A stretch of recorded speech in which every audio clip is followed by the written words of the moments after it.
बिस्मिल्लाहिर्रहमानिर्रहीम। सज्जनों ते मित्रों, कई दिनों की गैर हाज़री पारों इशू तो बहुत सारे ने, पर सब तो अहम तो जरूरी मामला साड़ी धरती के इस कर्ज नाल जुड़िया है जिहड़ा असीं अपनियां साहां दे के भी चुका नहीं सकते। ये मामला पंजाब की वंड का नारा ला के सियासी मफादां दीयां बोटियां खोण वाले कुत्तियां दे भौंकण दा है, जिहड़े एक बार फिर साड़ी धरती के वजूद उत्ते भौंक रहे हैं। फलसफे का मजमून पढ़ने में दिलचस्पी रखने वाले इन्हां अलामतों तो चंगी तरह जाणू ने कि इंसान अशरफुल मखलूकात होने के बावजूद अपनी हरकतां पारों जानवरों दी खसलतां इख्तियार करता रहिंदा है। बाज़ औकात वो लोमड़ी की सोच नाल सियासी चालां चलदा है तो कदी बघियाड़ बन के अपने तो कमज़ोरों का लहू पींदा है, तो कदी कदी वो अजिहा हल्का कुत्ता भी बन जाता है जिन्होंने अपने पराए की तमीज़ नहीं रहिंदी, तो वो उन्हां उत्ते ही भौंकदा है जिवें उन्होंने चुलियां दुध पिया के पालदे रहे। अजिहे कुत्ते तुहानूं मुआशरे के हर तबके में मिलणगे, पर जिस कदर बदबूदार सियासी जमातां अंदर होणगे इहदी मिसाल किधरे होर नहीं मिलेगी। क्यों जे सियासतदानां उत्ते रियासत ते अपनी धरती नाल वफादारी फर्ज हुंदी है। मैं सब सियासतदानां दी गल नहीं कर रहा, हर वो सियासी कामा या आगू जिन्हें लोकाई की सेवा की या अपनी धरती नाल वफा निभाई मेरे सिर अखां ते, पर जिन्हें भी इस धरती के मफादां नूं अपनी जरूरतों ते लालच लई वेचिया, मेरी नज़र च वो कोई भी होवे मैं उन्होंने कदी चंगा नहीं बोलांगा। मैं जिहड़ी गल कीती ख्वाजा आसफ नूं उन्हां अलकाबां नाल नाम ही नवाजा, तो फिर भी ख्वाजे होरां दीयां गल्लां उन्होंने उस दायरे में जरूर लै जांदियां ने जिहदे अंदर पंजाब दुश्मनी का जहर पालन वाले वो फसली बटेरे लभदे ने जिन्हां अपने मफादां लई अपनी गैरत तक का सौदा करने च कदी देर नहीं लाई। ख्वाजे होरां पंजाब की वंड की गल करके हर उस पंजाबी का दिल दुखाया है जिहड़ा अपनी धरती नाल प्यार करता है। पंजाब की वंड की गल करने वाले बक बक तो कर रहे हैं, पर इन्हां दे पल्ले कख नहीं। मैं इन्हां बदबख्तां नूं चैलेंज करना हाँ कि तुसीं जिहड़ी वंड की सोच का प्रचार कर रहे हो इहदे उत्ते अमल तो करके विखाओ।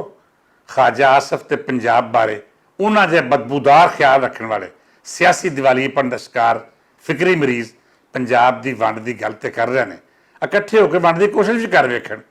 हुण तो PTI, नवाज लीग ते पीपल पार्टी सारे ही इस एक नुक्ते ते इकट्ठे हो, आओ तो सूबे नूं वंडण दा चाह पूरा करो।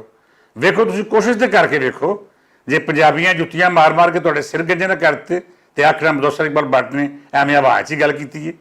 ये पंजाब दीयां हद्दां ने, किसी सियासी यतीम की सोच नहीं कि जदों मर्जी जिवें चाह्या बदल लिया।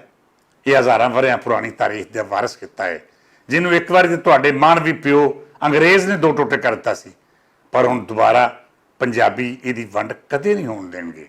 मैं असैम्बली अंदर बैठे हर गैरतमंद पंजाबी नूं कहांगा कि यह वेला सियासी मसलतां दा नहीं बल्कि अपनी धरती लई खलो जाण दा वेला है। उठो तो इन्हां सियासी यतीमां दी असैम्बली के फोरम उत्ते ही चंगी तरह खुंब टप्पो।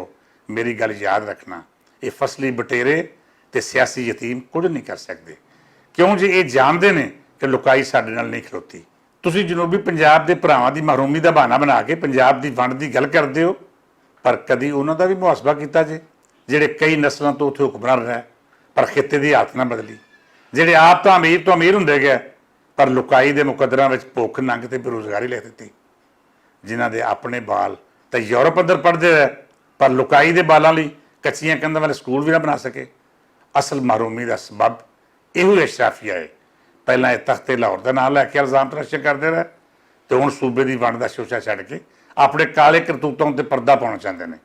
पर अज जमाना बदल चुका है, लोग शऊर रखते हैं तो चंगी तरह जानते हैं कि उन्हां नाल की हत्थ होया है। वो चंगी तरह जाणू ने कि पंजाब की वंड जे मसले का हल है तो फिर सिंध, KP या बलोचिस्तान की वंड क्यों नहीं की जाती, उत्थों के वसन वालों दी मुश्किलां सौखियां क्यों नहीं की जांदियां। गल सीधी तो साफ है, मामला लुकाई की भलाई का नहीं बल्कि सियासी मफादां लई लालच ते लोभ की खे फकण वालियां दी गंदी सोच दा है। अज की गल पंजाब की वंड के खिलाफ वो ललकारा है जिहड़ा इन्हां फसली बटेरियां ते सियासी यतीमां दीयां चूलां ला के रख देगा। पंजाब के गैरतमंद पुत्रों, इकट्ठे होकर धरती की वंड के खिलाफ पूरी तरह पहरा दिओ। उन्हां फसली बटेरियां ते सियासी यतीमां दा हर थावें मुहासबा करो जिहड़े धरती की वंड की गल करते हैं। पंजाब के गैरतमंद पुत्रां नूं लख सलामां ते इहदी वंड की साजिश होण वाले बगैरतां उत्ते करोड़ां लानतां। इजाजत दिओ, रब राखा।